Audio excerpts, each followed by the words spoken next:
Yeah, that was a very like there was nothing like wrong with No, the no. post because he was just being like, I associate that chase with Spider-Man. Mhm.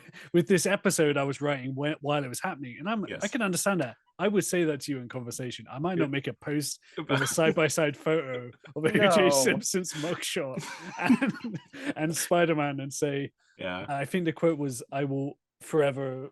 I'll forever associate Spider-Man the animated series with OJ Simpson. Something along those lines. And I was like, Uh, okay, wow. Well, I but mean, yeah, if he's listening, nice guy, nice guy. He follows your podcast too on Instagram. You told me. yeah. I mean, I don't know what that means. Because if he listened to the podcast, I think he might. I think he Yeah. might like get upset.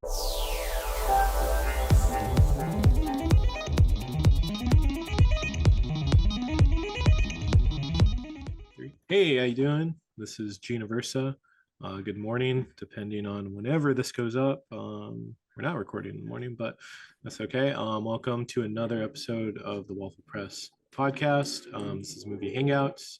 Today we're talking Zack Snyder's Netflix venture, Rebel Moon Part 2. It was already a first Rebel Moon, which I don't know how many people thought of that. I mostly liked it enough. And part two, The Scargiver came out, which was interesting, but we're going to get into that. To my right of me, I think, is Jack Godwin. He's the guest co-host. How you doing, Jack? I'm doing okay. I'm here to be the designated Snyder hater. So if anyone has any problems with anything said in this podcast, send it to my now not used Twitter account. Yeah. You'll never get the notification. Yeah, that's it. Yeah. But if you need to scream into a void, go ahead. That's what you're doing. I know. I would never know you're a hater with that background, though. Well, okay, I tell you what, I'm a hater of a lot of things, but not I'm trying to point at but not Duna Bay Duna in this. Yeah. She has a special place in my heart. There you go. There you go. And with joining us today as our guest for this episode is James Poole. You writer from Discussing Film, among many other outlets. How you doing, James? good. I'm here to, I guess, represent the people who are fans of Zack Snyder without being over the top about it. So I think this should be a fun discussion. Yeah. I think this is a pretty like well balanced panel because I'm in the middle with Zack Snyder. I do like him as a person, though. I will say that. Seems like a cool guy. Yeah, so we'll get into it. But first, what is everyone watching? Any movies that you guys seen recently that you want to like talk about? Well, they recently re-released all three Raimi Spider-Man movies, so I've been on a really big kick with those. I think they're just the most excellent example of taking that classic comic source material and making something truly meaningful with it. Other than that, I'm just kind of watching a lot of the Planet of the Apes movies as well to prepare for Kingdom. Sweet. That's been a fun journey. Yeah, no, those still hold up. Those well, the new trilogy, I think the old movies, maybe not the Tim Burton one, maybe not. For obvious reasons. Ape Lincoln was one of them. Does not make sense. What I'll defend that final moment, but not the rest okay. of the movie. Okay, yeah, for sure. It's like it's such a good cliffhanger. We'll never know though what it meant. I do credit that ending as being one of the first times I had like a really long, deep, like lore kind of conversation with someone after watching a movie where I was just like, can you explain this to me? And they tried to, and I think failed to. I'm still confused, if I'm perfectly honest. Yeah, I think it's like he goes back in time, or he goes forward. He's trying to go back, but then he goes forward into time, and then the apes took over more. I don't know. It feels a bit like that Simpsons sort of like everyone's got lizard tongues at the end of the Oh, time travel episode, like a bit like yeah, And Homer's like, close enough. close yeah, enough. Yeah, exactly. Oh man, yeah, you guys are both Simpsons fans, actually. Of course. Of Yeah, course. that's cool. Yeah, love it. Love the Simpsons. Mhm. Yeah, no, what did you say just before Apes? Oh yeah, the Raimi Spider-Man Yeah. movies. I'm I'm so jealous of you guys. Oh, I'm sorry. I'm also representative of everyone who's Mhm. not in the US where these are Oh. getting re-released. Yeah, in You know what? Vancouver. I was Oh, so I no. was so ready to be smug about it, right? Because I moved from England to Canada Mhm. right before this news came out that they were going to re-release them, and I thought, great, North America, I can like make fun of my friends in England who can't see this, and then it's not showing in Canada. So That's yeah. so unfortunate. I can't even Sorry. gloat. That sucks. I don't know what's going on with all these theater chains. Like they couldn't do like one theater chain over there or something, you know? Yeah, I don't know how exactly it works. I mean, maybe they were thinking like seeing how it goes, maybe, and then they're gonna maybe try and do it more internationally afterwards. I hope so, but I don't know how this stuff works really. But anyway, I'm glad you guys got a chance to see them though. Yeah, it was really fun. It was fun. People were dancing in the theater. Oh, really? Yeah, in mine at least. They were doing the when he's dancing towards the end in Spider-Man 3, yeah, they're going up. People were running through the aisles. You know, it was fun. Yeah, it was fun because it's like, yeah, I think James was talking about a lot of people saw it. I think maybe you're saying maybe for the memes. Mhm. But you know, it's cool they're going out to the theaters because yeah, theaters need support, you know. Mhm. Yeah. Yeah. And a lot of people didn't get the chance to see this stuff in the theaters. Like, I think I'm only, yeah, I think I was only just old enough really to see the first one in the Mhm. cinema and actually like, know what was going on. Yeah. Right. Yeah. Definitely one of my earliest movie memories was going to that premiere of Spider-Man 2002, Mhm. and then repeating the Yeah. same thing for the other two. Haven't missed one since. So many, Mhm. yeah, that was like such a great cultural event, I guess. It was like Mhm. when Batman came out in the 80s. Because yeah, Spider-Man never got, you know, any of that exposure, even though he was Of popular. course. Yeah. But yeah, no, it's a great film. I was like enjoying it. It was like not to like because I saw it as well, not to like bash too much like the MCU, but I'm like, man, I miss when like comic movies had like characters and arcs, and Mhm. it's not just like cameos. Because it's like there's some stuff in the movie where it's like you could totally make it into like cameo city because it's like there's like George Stacy and like Yeah. Eddie Brock and like you know, there's like they have like the carjacker back or Mhm. like Norman comes back and it's just like but like they have like meaning, you know, they're not there to just like show up and like people point at the screen. Like Mhm. there's a point Mhm. to it, you know, you know, Yeah. yeah, George It, Stacy's like investigating the it's almost murder. there to make the world feel lived in rather than to Yeah. be Yeah. like, look, here's the characters from the comics. Like, yes, I know, I've read them. I don't need I don't need a pause Yeah. for Yeah. applause. Yeah.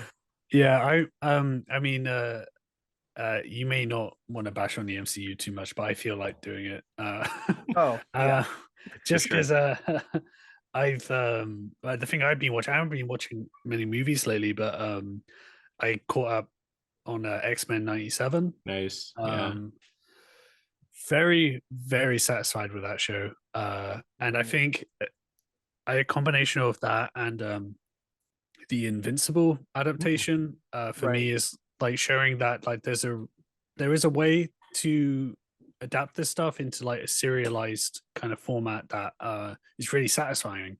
And when I watch those, I really get like this is kind of what I want from Marvel more, And I think Mhm. part of it is that what you're saying about the Raimi movies, with the world feeling full, feeling lived in.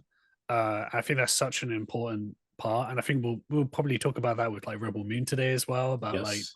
world building and that kind of thing. And I think it's really important, and you don't want like when it's just about the plot the bare bones plot where maybe there's consequences with the characters, but like I don't know, the idea of watching something where you feel like the characters have an impact on the world and the world has an impact on them is just like such an important thing, and I'm really getting that from X-Men 97.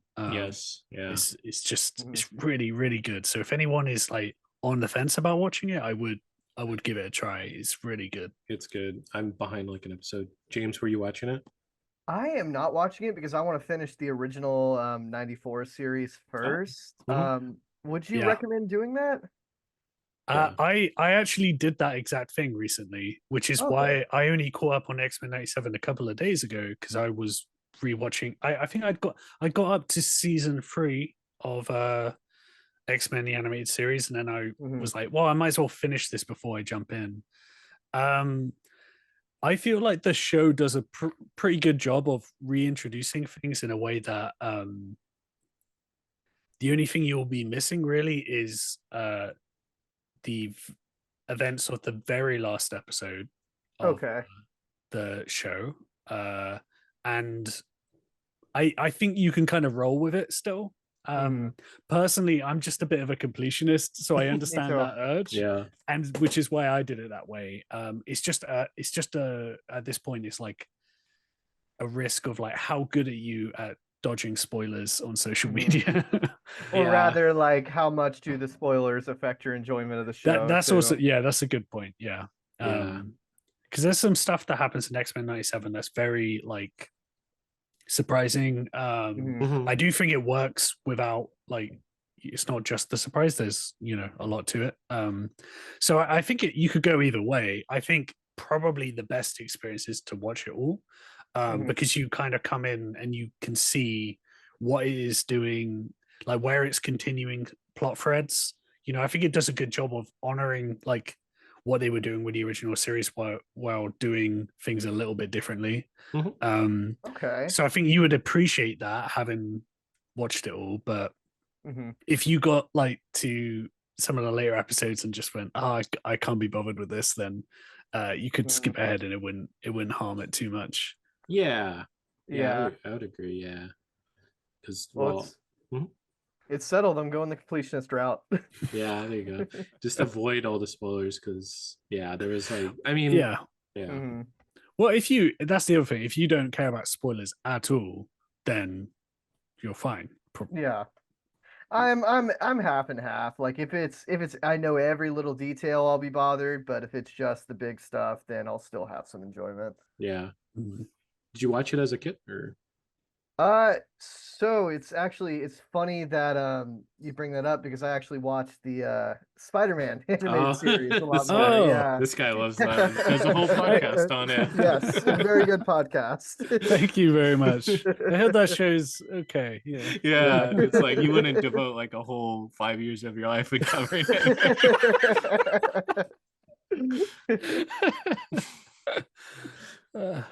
Yeah, it's pretty good. Yeah, it's pretty good.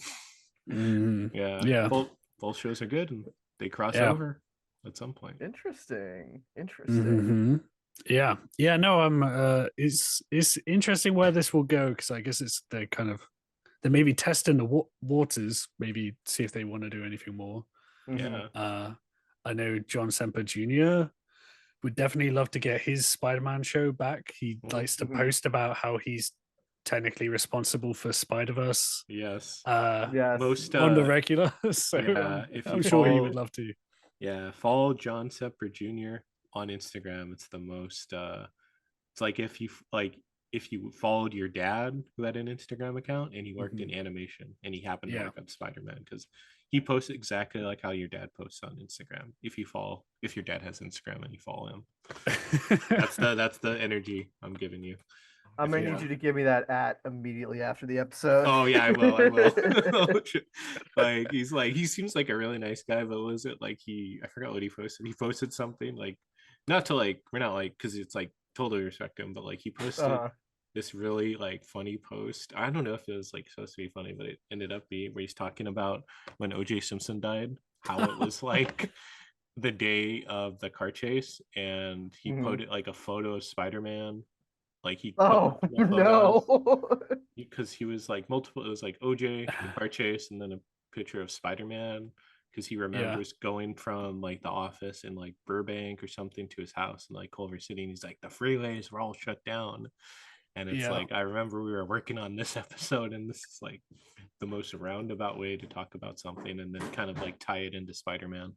Yeah. That was a very like there was nothing like wrong with the post, because he was just being like, I associate that chase with Spider-Man.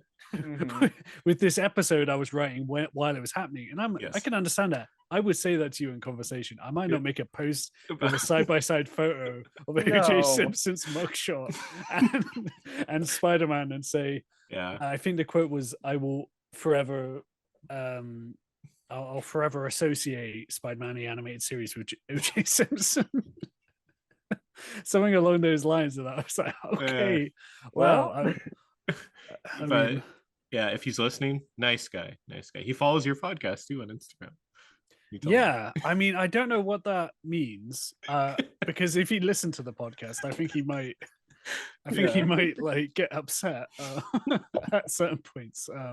Because my co-host Henry is not respectful to the show like at all, even though he does love it.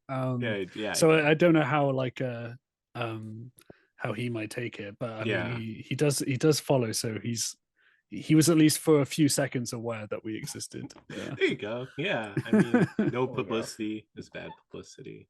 But yeah, John Semper Jr., I'm gonna share that handle with James after this. That's my night set. There you go. Probably would take a whole evening to go through those posts, to be fair. Yeah, exactly. But yeah, I've been watching like Civil War. We did a speedrun podcast of that. Mostly enjoyed it. I double featured The Raid and The Raid 2 at the New Beverly. Oh hell yeah. Yeah, it was really great. I was exhausted after. I barely drove home, then just like knocked out when I got home, then just like had to work in like 5 hours because we got out there like at 1 a.m. or something. But it's okay. But yeah, not too much movies for like the last like 2 weeks, but been watching Fallout and I've been really enjoying that. So I just watched the first episode of that likewise last night. Yeah, so I don't know where it's going enough to comment on it really, but as a fan of the games, I felt like it translates really well to TV so far, at least. Yeah, it's been good. Jonathan Nolan has gotten his like kind of groove back, because I was watching Westworld for a little bit, but it got very rough. Yeah, I held on all the way to midway through season 4, and then couldn't do it anymore. Yeah, it's like this sucks. I think the best decision I ever made was I watched Westworld season 1, and at the end of it, I thought, this is a really good ending. I don't want any more. I'm just gonna stop. And then ever since then, I've only ever heard people who regret going further. So yeah, it was it's still a great show to me, because I just got this kind of a bit of an open-ended conclusion, but you know, the themes and everything, it felt like it was tied up in a nice way, and I was like, that was satisfying, and nothing else exists. Yeah, it was one season. It was a mini series. It would have been better that way. Yeah. Oh well. But yeah, mainly that. So definitely go check Fallout. But I guess that's kind of going into Zack Snyder films. Favorite Zack Snyder films. Love him or hate him, he's at least made movies that kind of resonate with you. And you know, kind of go on this panel because this is interesting. Some people aren't the biggest fans, but which then it's open-ended. Which of the movies has been most impactful to you? Very curious. So there's 3. I'll just go ahead and lay cards on the table. Sure. Zack Snyder, at least growing up to me, was one of the first filmmakers I saw who really had that super hyperkinetic style to his movies, and a very distinct visual palette. So before I even really knew how to analyze films in that way. I was drawn to stuff like Watchmen. Seeing that in theaters was a like massive watershed moment for me. It was one of the first times I had read a comic for adults. Um, so to see that vision brought to life, and that movie's got plenty of problems, but I think it's very it's a very loving adaptation in that way. And then Sucker Punch came out like right afterwards, and that movie kind of introduced me to artists like Bjork, and had a lot of great covers of songs like Search and Destroy by Iggy Pop. And it just, I had never seen that kind of anime style action translated to film before. So that one holds a special place in my heart. And the third one, still don't really know how I feel about this film, but it was very, very, very big moment when it came out, was Batman versus Superman. Oh, okay. Just Yeah. because, the hype beforehand, the discussion, the fact that we're still talking about it now, I mean, that's got to be one of the most important Zack Snyder films, not only to me, but in this whole canon. Yeah, no, those are like interesting choices because I mean, I really like Watchmen. I love the director's cut. I think I've seen the ultimate cut with like the pirate comics and everything. And I remember being really hyped for Watchmen. I don't know if it's my favorite Zack Snyder film, or most memorable one, but it was certainly like at the time it was very like talked about, which can't take that away from him. And he really tried to adapt it as best he can. Yeah, he's good at least making films that are very memorable and stay in the conversation. I'd say the conversation around Watchmen hasn't really gone away since it's came out. Yeah, definitely. It's definitely a very fascinating case scenario for because there are people who think of it as a good adaptation and a bad adaptation, and you can make that argument either way. It's a very interesting conversation to have about it in that regard. No, it's interesting. It's almost like the conversation around like the different eras of Spider-Man in live action film, where it says a lot about what someone values about the original work, if they think it's a great adaptation or a very poor adaptation. Yeah, no, I agree. No comment on BVS though. For me. No comment. I'm gonna leave it at that. I didn't say it was good or bad. I just said we're still talking about it. Yeah, no, that's true. Jack, do you have an answer for that? Well, I was thinking about this, and at first I thought it's going to be kind of hard to answer because I think there's movies of his I've disliked, and there's stuff that I found frustrating because I like aspects of it but don't like how it all comes together. So I was like, it's gonna be hard to just pick something which I feel altogether good towards. But when I thought about it, I think I had a similar experience with Watchmen, where it was my bad feelings towards that movie definitely came later, after rewatching it and rereading the book more and thinking about it and things like that. Because there's so many sequences in that are incredible. I think pretty much all the Dr. Manhattan stuff is just visually just really interesting and really I still stand by that kind of stuff. I liked the whole the Bob Dylan Times They Are Changing with the kind of through the history of that universe, and so I think that's probably a big one for me. I still remember seeing the trailer for it, and it kind of the trailer blew my mind with the Smashing Pumpkins, and just being I was so intrigued by it. And at that point, I didn't know much about Watchmen, and I went to the library and I got out a copy of Watchmen and I read it. And I got very excited for that movie, and then was very upset because I was too young to actually see it in the cinema. But it was that's probably the key one for me. Other than that, not so much, not so many nice things to say. Yeah, try to but keep it yeah, positive. yeah. But Watchmen definitely has a lot of stuff going on. I don't know, not sure how it holds up together, but that I did watch the ultimate cut too. And I do think that's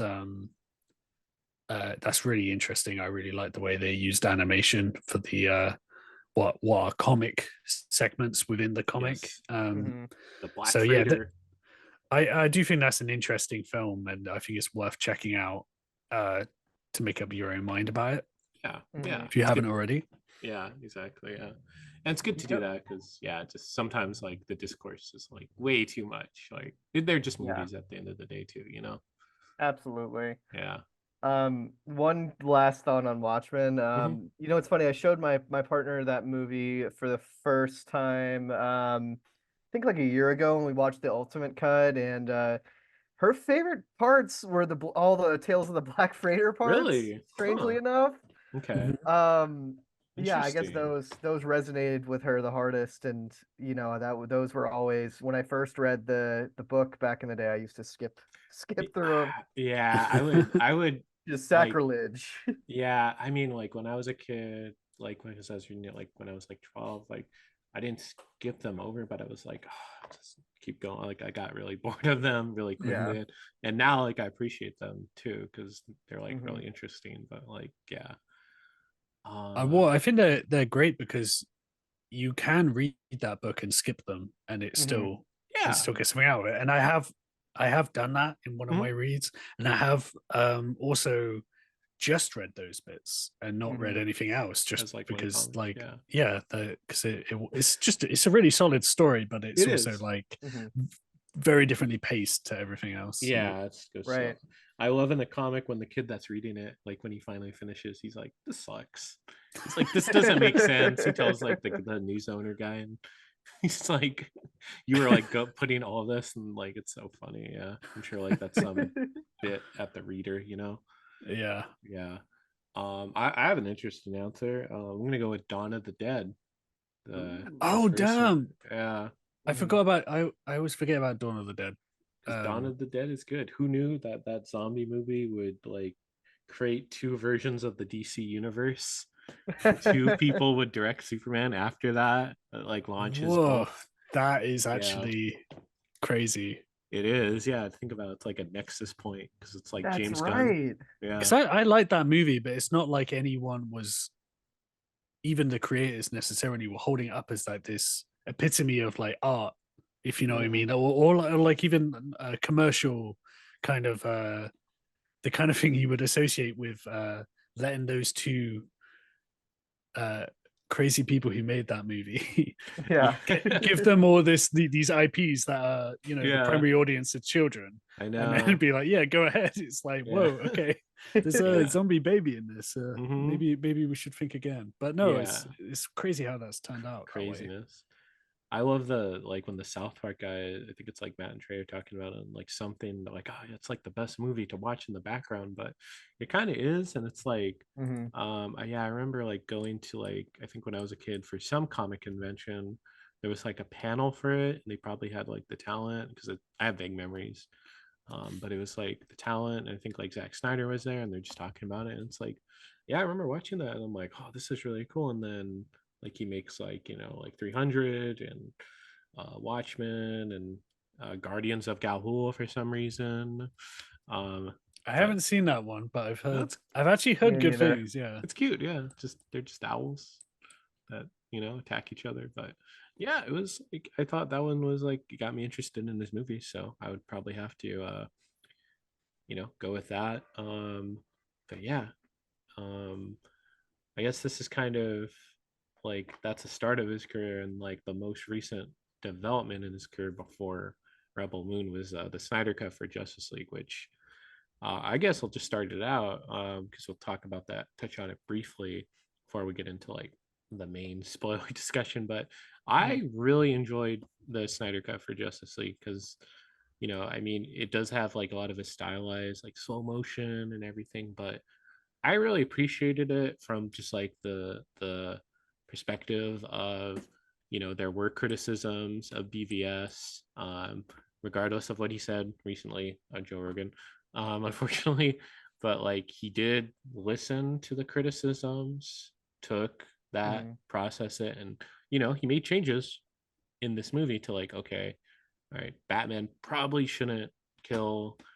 He kind of uses a gun to kill a parademon. Doesn't count. They don't have souls. Parademons. They're just husks. They're zombies, essentially. And I'm like, or it's like the way he has Superman talking, doing stuff, being proactive. I'm like, okay, like I really appreciate that. Like you're still kind of like sticking to like how you make movies, but at least you'll listen to people with fair criticism, not like being like a toxic fan or whatever. Yeah, no, I'm a big fan of Zack Snyder's Justice League. If only because it felt like he finally locked into something about these characters and was able to create a very cohesive, sprawling universe and story that felt true to at least some areas of DC Comics and was more concerned with telling a great grand story rather than trying to subvert the idea of superheroes, which that definitely has its value too, but it felt like him just making his straight up, okay, here is the DC Comics movie of my dreams, Yeah. and that excitement kind of comes across. It's contagious. Yeah. Yeah, exactly. Yeah, I mean, like like the fact that we just have like you have like it feels like it's like really like the DC universe. It feels very lived in. Like I mean, there's like cameos, but it's just like it's stuff where it's like it's just there. It's not like point. I mean, you can, but Yeah. it's like there's just stuff like there's like Kilowog in a scene in the background. You're like, oh, that's Kilowog, or like I forgot what other Lantern is in it, but it's like, oh, that was cool. Or like Darkseid, the way he handles Darkseid is like that's how I see Darkseid in the comics. There's like he's just a tyrant, and he has like a posse of like Desaad, and Desaad's like talking smack to him, or like they have like Granny Goodness, and I'm like, oh, that's really cool. Like I really appreciate that. Yeah, like there were some deep cuts and like little touches here and there that like it felt like the person making it was a nerd about this shit, and Yeah. it didn't seem like he was trying to be like, I'm gonna tear down the mythology of these characters like in the Yeah. previous films. Yeah. So yeah, I mean that's it's pretty cool. Like just the fact he did that. And then it comes out during like the tail end of COVID. So it's like something to be excited about, something to talk about. Yeah. Yeah. Yeah. When I saw that his cut of Justice League, I came in like hoping to like it, but also aware that I probably wasn't, just going by my my not liking his previous stuff. But I was really pleasantly surprised with Snyder Cut. I think it really, it just, the pacing is just really, it's really nice to see any kind of superhero movie have that kind of pacing. I think it like earned the gravitas of like these kind of gods on earth coming together. It just kind of felt like more grand, like it had worked out um how to communicate like how grand these characters are and what is happening in this world, while also having the time to give them some human moments. So I definitely liked it a lot more than I was expecting. But like at the same time, it wasn't like necessarily like it was like the best version of like a kind of thing I don't want to see, if that makes sense. Yeah. Yeah. Like That makes total sense. it was like me hearing like the like the most amazing new metal song, and then just being like, I don't like new metal, so like I'm sure people are really enjoying this right now, but like I'm like, good job, you guys did a great job, and I'm just gonna walk away, like have your best times, Yeah, guys, live your best life.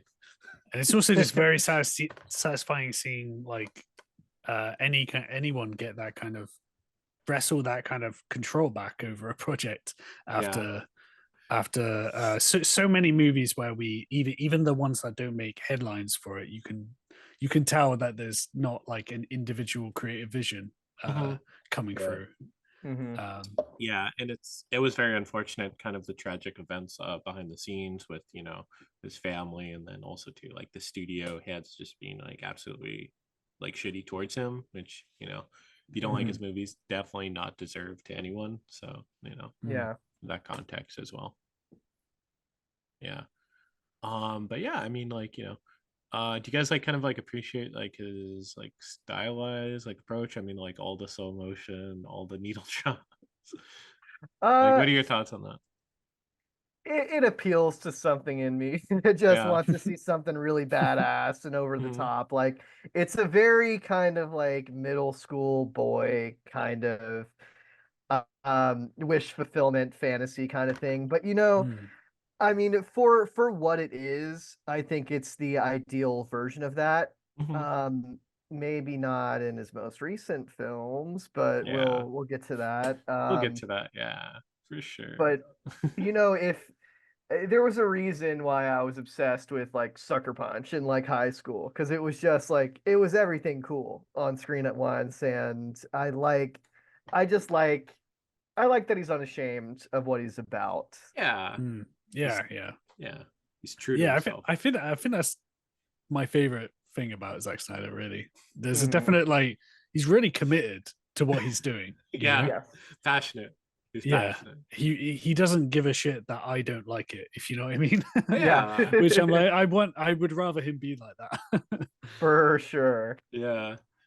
So this is a fun one before we move on to like Rebel Moon spoilers, but he's like a really fit guy. He's like he works out a lot. How much do you think he bench pressed? Because he's just like he's really buff. Like I don't know. What do you guys? I think he could do like 450. I think. The limit does not exist. Whenever you think he's hit his peak, he's gonna pull a Goku and do Oh another yeah, form. there you go. He'll break his limiter. Right? Yep. Yeah. We haven't seen Snyder Ultra Instinct yet, No, but it's not coming. yet. I think he bench presses an insane amount, like a really, really impressive amount, Mhm. but not as much as he says he can. Oh, okay. Mhm. It's like 50 pounds more, like 100 pounds more. Yeah, like Yeah. but like the Okay. amount where you're like, you don't need to lie about that. Yeah, it's pretty good. I'm Yeah. already impressed, man. Yeah. So he like works out and then he plays like Fortnite as Mr. Meeseeks, apparently. Like, that's a thing, yeah. He plays Wow. Yep. Fortnite. And he loves Rick and Morty. He's talked about wanting to make a Rick and Morty movie before, which Oh my god. let's let that happen and see how that would turn out. What a way to combine two terrible discourses at once. Oh yeah. Oh I yeah. feel like I watch and enjoy Rick and Morty like in a bunker so that no one can perceive me. Judge you, yeah. Yeah, I don't know. I guess did you see I don't know, maybe there was some Rick and Morty influences in Rebel Moon. I don't know, because there were certainly some stuff. So I guess that gets us into our main discussion of Rebel Moon. Spoilers. Did you guys like the first one? Because I thought it was okay. Like I thought there was promise for a better movie. It didn't come out that way. I mean, the first one, Rebel Moon Part One, A Child of Fire, I believe Child it's of Fire, called. yeah. Yeah. Such dramatic names. Mhm. So it's like this. I can see the vision, but it wasn't at all executed in a very exciting way. I really like Sofia Boutella. Same. I really liked the villain. I thought he was a cool, sick bastard kind of character. But it's a movie where you can see the stitches and seams in like every scene. Mhm. I mean, by the time we got to that first action sequence where our lead character is twirling the axe and they're cutting away from every little bit of implied violence, I knew it was going to be a rough ride. Yeah. I mean, it's barely a movie. It's a lore dump, and I just kind of shrugged it off and was like, okay, I guess I'll watch the second one. Yeah. Netflix was like, we already made it. We already put Yeah. a lot of money into it.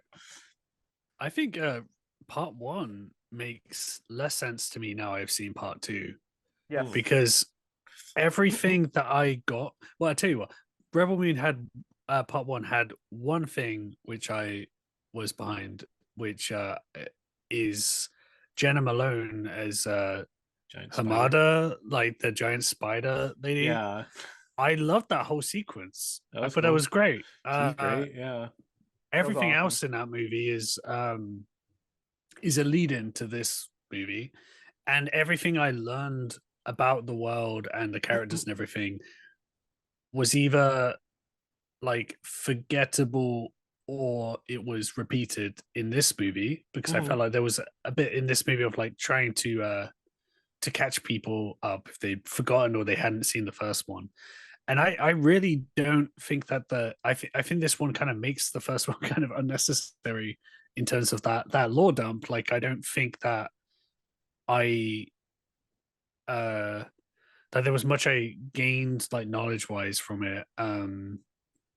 I felt like a lot of there was, even in the part two, there was some stuff which I felt like I needed more in part one to care about what was going on there. Mhm. So part one is like very forgettable for that reason. But I might, yeah, I, it's, I can see how it's almost like part one and part two are, it's really kind of one movie that's too big to be one movie. So yeah.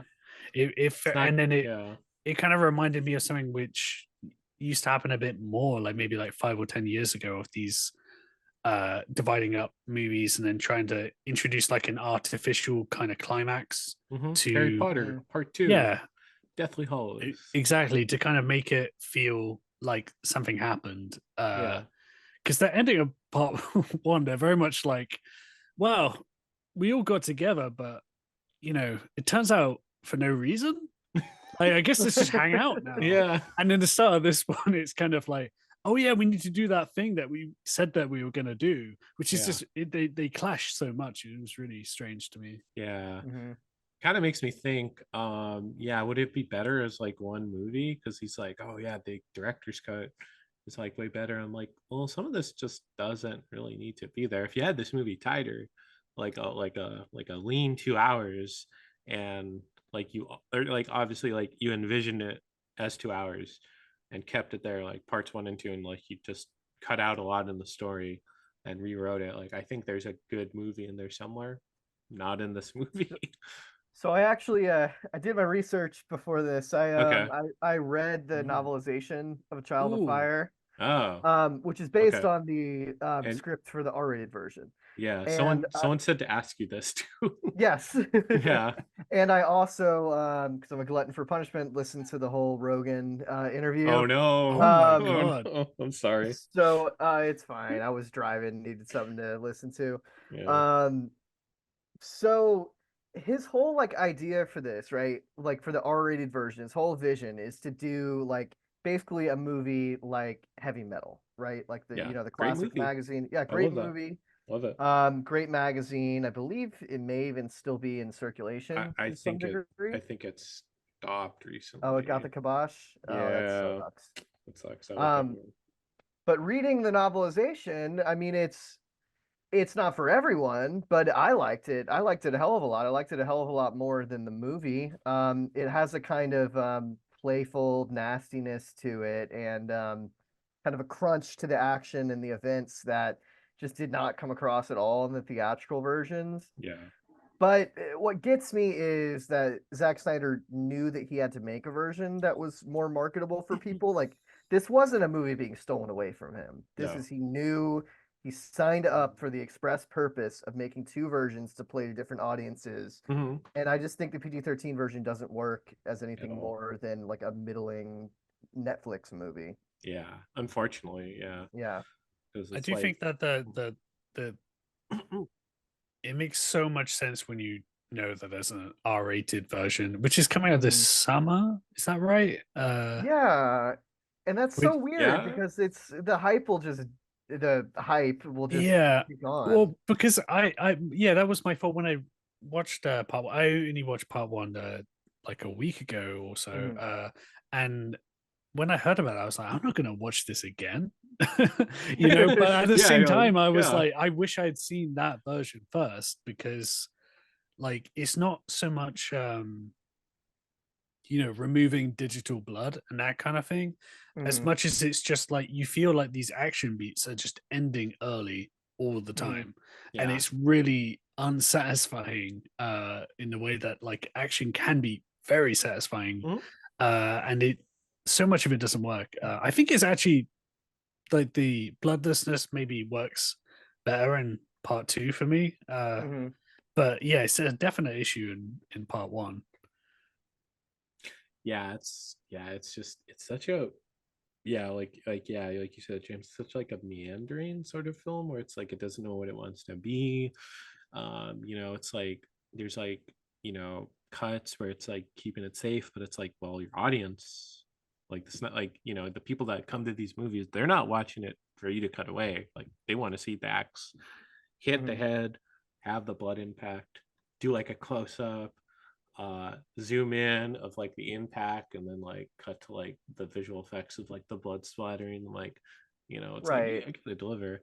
But it's like it's almost like such a weird movie because it's like there's stuff repurposed from like Justice League, like the Last Supper scene. He's Yeah. like, oh yeah, I just used that scene and put here, and I'm like, well, I think that scene worked in Justice League because it's like these characters at least have some history with Mhm. them. They appeared in other movies. Like these people don't really know each other, so it doesn't really work. And then I guess that's my other thing. It was also supposed to be like his pitch for Star Wars, which like Disney Lucasfilm was like, no, we don't make Mhm. R-rated movies. We're PG-13 content on Disney Plus, or like we won't take any risks. You could watch Boba Fett on May 5th. But the book of Boba Fett. Would it have been better as a Star Wars film? No way. No way. Yeah. I Say mean, if like yeah, Lucas was like, yeah, this is great. Here's $100 million. Go make this. yeah, no, I don't think this would have been better served by being a Star Wars film, because all the Mhm. stuff that's interesting is the stuff that doesn't, like, save for, like the beam katana lightsaber kind of things. All the stuff that's interesting is the stuff that's not so blatantly Star Wars, the stuff that's kind of meaner and Yeah. nastier. Yeah. Um, so I don't think this pitch would have ever worked in that Mhm. realm. I don't see Snyder and Disney ever working together, No. just because of their Who they different ways of are. working. Yeah. Yeah. Yeah. Unless they tap him to direct Hercules or something like that. There you go. Better than the Russo brothers for sure. Um, Second that. yeah. I was also gonna say like I didn't get his pitch because there's already like iterations of this in Star Wars. Like in the Clone Wars, they have a Mhm, Seven Samurai episode. I think in like Obi-Wan, they have a Seven Samurai episode. yeah. Um, there might have been it in a movie. I'm not. Yeah, I can't think of it right now. But it's like Star Wars already did this like kind of know your material, you know? Yeah, it's an extremely redundant pitch considering that Star Wars is like based off of Kurosawa Kurosawa. films It's to like begin. it's Yeah. like we do Kurosawa every other week. Yeah. You know, it's like yeah. Even though yeah, I do love Star Wars. It's like so much of it's just stolen from like you know like all his Of movies. course, of Hidden course. Fortress, High and Low, Rashomon in The Last Jedi. It's like George Lucas and Zack Snyder are very similar in that way. They love to yeah, kind of steal from shit they like, and I guess yeah, that's any good visionary yeah. filmmaker, right? If you're gonna steal from something, steal from the best. You know. Yep.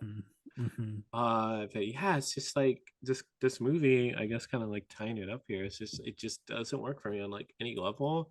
Like put together, like I tried to like, you know, rewatch the first one, watch this new one. I'm like, this is I mean, you know, I hate to be like negative or whatever, but like this is just Mhm. not good. Like it's kind of boring. Like there's characters that are just archetypes. It kind of reminds me of like the movie Kong Skull Island, where it's just Mhm. Right. characters are not people, they're just whatever the plot wants them to be, whatever you know, whatever they could give them. So yeah.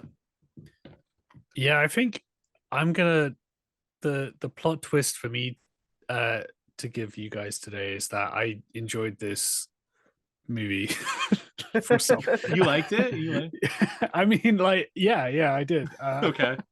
For sure. 'Cause I'm like, Applause I to swear, those, I yeah. swear, I'm not trying to be Troll, contrarian. yeah, sure. Oh, Every fair single enough. If you enjoyed it, yeah.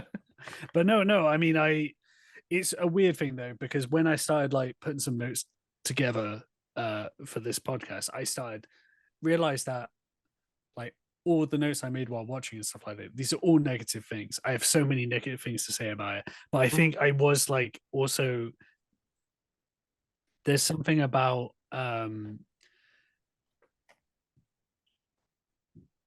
Snyder's filmmaking in the past, which I have found it hard to engage with things just because of the way he tells stories. The way he uses cinematic storytelling Okay. normally is like a bit more like incoherent for me. I'm like just not keeping track of things in the same way. Sure. I'm not Mhm. feeling the emotions I feel like I'm supposed to be feeling and that other people are connecting to apparently. But like in this, I just felt like maybe it was mostly the action was just working for me better. Um there's some sequences like there's like a sort of sword gunfight like on the freighter like later in this movie, which I really liked. It's not all perfect. I think some of the pacing is just a bit weird where they're cutting back and forth between these different parts of the battle. Like so there were like definite there was a lot of like drawbacks to the movie. I wasn't a fan of the villains. I'm not a fan of the world. Yeah. And there's a like I said, there's a lot it's drawing from. I don't think it all melds together very well. I don't. I mean, apart from Bayduna as Nemesis, I really enjoyed her. I really like her just as an actor. I think Yeah, she was good. she does great in this. I think I liked the. I mean, it's very just like capital letter like cool, just like Yeah. the blazing swords and the backstory with the cyborg arms and stuff like that. Yeah. Like I really, really dug all of that. And there's a lot, like I said, of negatives, but I was just engaged with this movie a lot more. Whereas I think the part one, I was struggling to get through it. Like I was it wasn't capturing me very much. In this one, it was. But then at the end of it, I didn't come away thinking I really want to see where this story goes or this universe necessarily. But I was like pleasantly surprised, at least just purely, as a movie going experience. Like I did enjoy it. Yeah. Yeah. No, it's like, yeah, if you enjoyed it, yeah, definitely like, movies are subjective. Like, what works for someone, doesn't work for someone else. Yeah. But no, I'm glad, yeah, because it's like I remember like, just bringing you in, and you're like, oh, I'm not a Snyder fan. So I'm good. I'm glad you enjoyed it at least. If Well, you're it gonna... was more the assignment because I hadn't watched Yeah. Rebel Moon because Uh-huh. if I'm just going by my day-to-day life, like I feel like I put in my Zack Snyder time. Right. Yeah, you like clocked in, clocked And I out. feel like someone who like the person who loves Zack Snyder films the most in the world would still kind of be like, if you don't like him, why are you still watching them? Right. Yeah. And so I kind of got to that kind of place with it. But when the assignment was not just watch a Zack Snyder film, but watch two because you didn't catch up on the last one, I was like, Right. oh damn, okay, well I'll do this. I'll do this for for my love of Gene and my love of the Thank Waffle you. Press. Love you too. Thank you. but Put the team on your back. but yeah, this it felt more worth it with part two. I did get something more out of it. But again, I'm coming in with such a like very specific like Lens. Specific lens, specific things I'm hoping not to see, if you know what I mean. Yeah. So it's I mean, I guess there's a chance that someone listening to this who hasn't actually seen the movie, there's a small chance that you will like it. It seems like when I went into Letterboxd afterwards, I would say, oh, people seem to like this less than the second one, less than the first one, or at least they're more mad about this one than the first one. Is that the kind of vibe you guys have gotten from reaction to it, or am I way off base? I think, yeah, I've definitely seen people are just kind of sick of the project overall, but actually reading the reviews, people seem to agree, and I would agree that it is an improvement over the first one. Right. Yeah. But then of course you have those people on film Twitter who like really gravitate towards Snyder's work, who will write like a 1,000-word essay giving it 5 stars and stuff like that. Yeah. And it's usually a really well written piece of writing, but you're just like, how are you seeing this in this movie? Yeah. Mhm. Well, it's gonna be a religion. The Snyder Cut's gonna be a religion in like 30 years.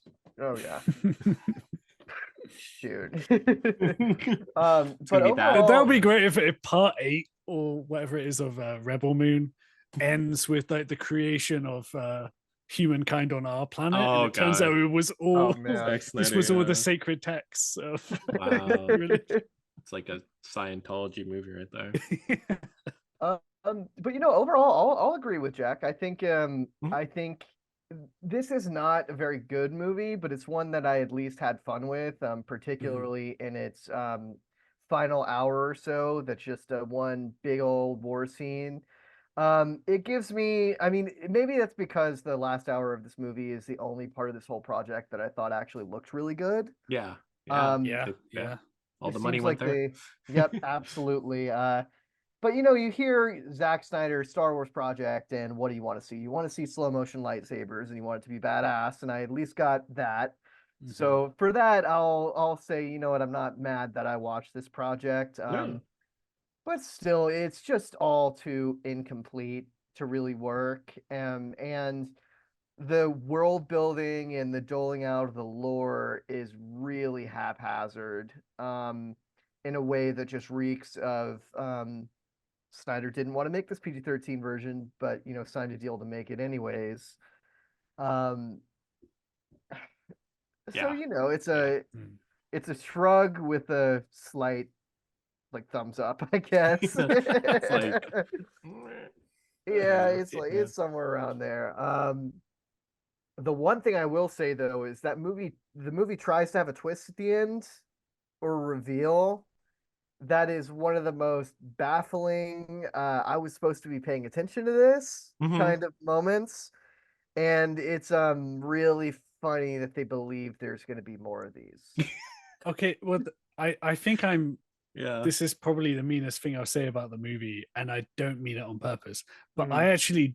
I actually don't know what twist you're referring Oh, to, which means that? that Well, maybe it was that bad that I didn't register Oh it as a no. twist. well, it's revealing that a character is alive at the end, Okay. and that setting up the journey for the next movie to go find this Oh, yes, character. yes, Yeah, right. yeah. Yeah. Yeah. So it's Yeah. less of a twist and more just time for Rebel Moon 3. Yeah. Right. So Poochie. Yeah, is there survived like on his way to the home planet. Opposite of Poochie died. was there is there any kind of like reason to think that they are going to keep going, other than the fact that I know Snyder has said that they have the ideas for future movies, at least? I think it's more likely we'll get Zack Snyder's Justice League 2 before we get Rebel Moon 3. Oh, I think it did. I think No, it did better. Yeah. no, I'm kidding. I think, I mean, who knows? These movies have been number one on Netflix, whenever they came out. With data. Yeah. Yeah, I don't understand Netflix's decision making, so it Hmm. really is up in the air. Um, I would be surprised if these director's cuts fully come out, just because we haven't been given any hard dates or anything. So I don't know. It's a big old wait and see. I do think this whole project would have been better served as a series on Netflix Yeah. overall, Yeah. They love that. Mm. because there's obviously more that they wanted to tell, and I think Netflix is a little more lenient on letting their shows have mature content over their movies. So we'll see. I hope if they do another one that their planning of the project is more careful and they just stick to making one version of the movie. Yeah. Too many cooks in Mhm. the kitchen for Yeah. sure. Yeah. Well said. Well said. I guess kind of winding down here. What do you guys hope he'll do next? like what should be his next career move, because I'm like, don't write the scripts. Well, my big wish fulfillment, like if we lived in whatever universe we lived in, I would love to see Snyder make his Dark Knight Returns movie. Oh Um, yeah. I don't think it's ever going to Elseworlds. happen, Yeah. but I think it could be really cool. Um, I just hope he does. I hope whatever he does next, that he works with Larry Fong again. Yes, he needs the better. Um, Yeah. yeah, because Snyder does not have the juice as a cinematographer, and I hope he just takes the journeyman director route, and is kind of a gun for hire on a big badass action movie or something like that, because I feel like that's where his path is. It's being a guy who you stick on any script and he'll make it shine with a ton of style. So I don't know. Whatever he does next, I just hope he doesn't overthink it. I hope he doesn't try to launch another universe, because we don't need any more of that. Yeah, we don't need more cinematic universes for sure. Yeah, and this does actually it feels like maybe more so the first one felt Hmm. like it was an Avengers type movie where you're like, oh, I've seen these people before in their solo movies. Mhm. Then you Like, didn't. yeah, I didn't No. see any of this. Yeah.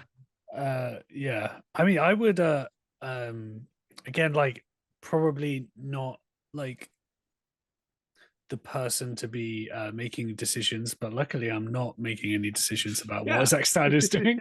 Um, but I would like to see him do like a sci-fi horror or something. Oh, I would, interesting. and I What was thinking, experience? like, again, like going back to Jenna Malone's half CG, half sort of practical, like spider centaur thing she had going on.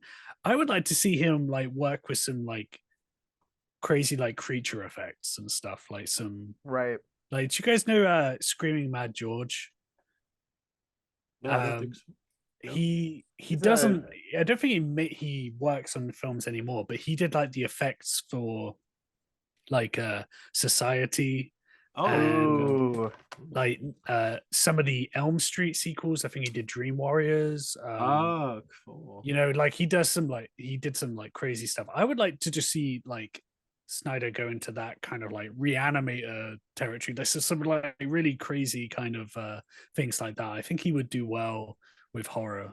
And at least that's like something I'd like to see Yeah. come from him. I think I like I don't necessarily as a filmmaker need him to be making epics, Mhm. because I think the things that I like about what he does is usually like imagery. Yeah. So I'd like to see him paired with, some other strong voices, in to sort of like maybe restrain some of his impulses a little bit. Yeah. Mhm. He did have like a good producer reel him in. I guess that would be my thing. Like, I would want him to do like, I don't know, yeah, like horror, like a zombie one. His zombie, like, I mean, Army of the Dead, at least it was fun, Oh he yeah, I just, haven't seen that one. So yeah, that's fun. you guys fans like? I was not a fan at Oh, all. It okay. actually might be my least favorite of his, Oh, but okay. it's Okay. on paper exactly the kind of movie I'd like to see him make. Yeah. Okay, right, yeah. Get a good producer, yeah. Better Yes. Yeah, producer. hopefully that did it get received well, because maybe that's put him off doing horror. I don't know if it wasn't received well, Mostly. Yeah. or Uh, it's Netflix again, so no one knows whether it's successful or We'll not. never know, yeah, yeah. unless the data's leaked somehow, Uh, but yeah, I think that unless anyone has any final thoughts of Rebel Moon, I think that kind of like wraps it up. Oh, Yeah, one last thought on sure. which kind of movie I think Snyder should be making.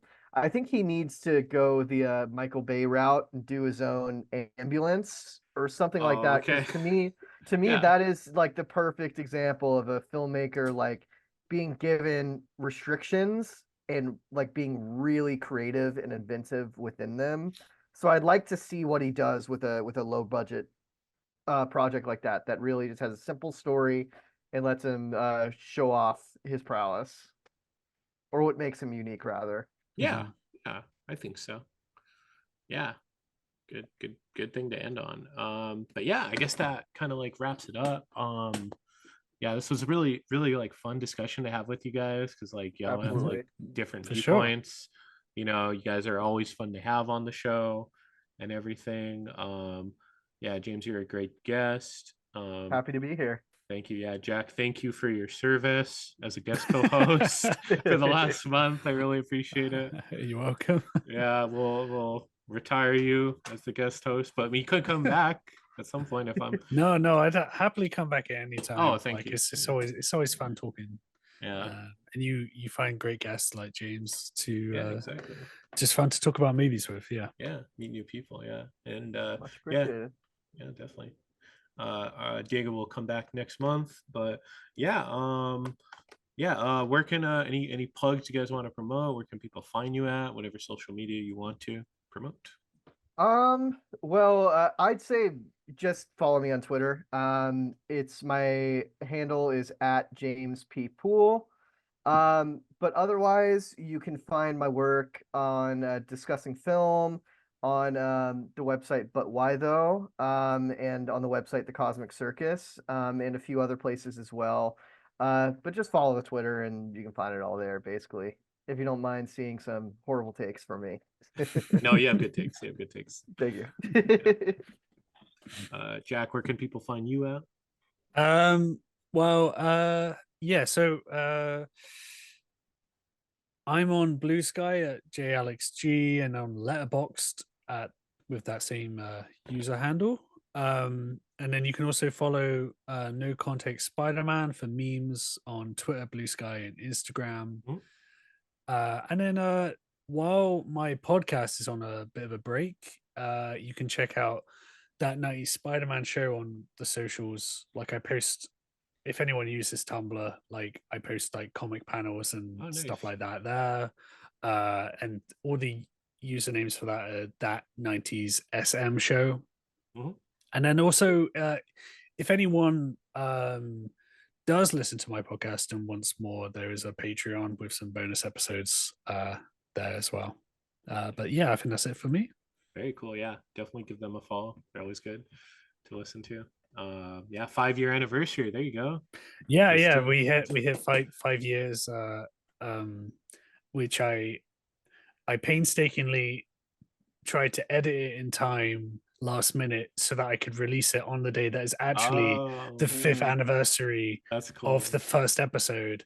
And I posted it, but I'm in a new time zone. So technically, by my old time zone, I missed it by a couple of hours. It doesn't count. It doesn't count. No, Time but zones, yeah. literally a thing that would only be noticeable to me. But Yeah, exactly. Yeah, good episode. Definitely check that out. Yeah, you could find me on Twitter, Instagram, G9892. You could follow the Waffle Press at the Waffle Press Podcast on Instagram, at the Waffle Press on Twitter. We're on iTunes, Spotify, SoundCloud, and YouTube. Please like, share, subscribe there. If there's something you don't like it anyway. That'd be nice. That'd be cool. Thanks for watching. Thanks for listening. We've been professionally unprofessional. Bye.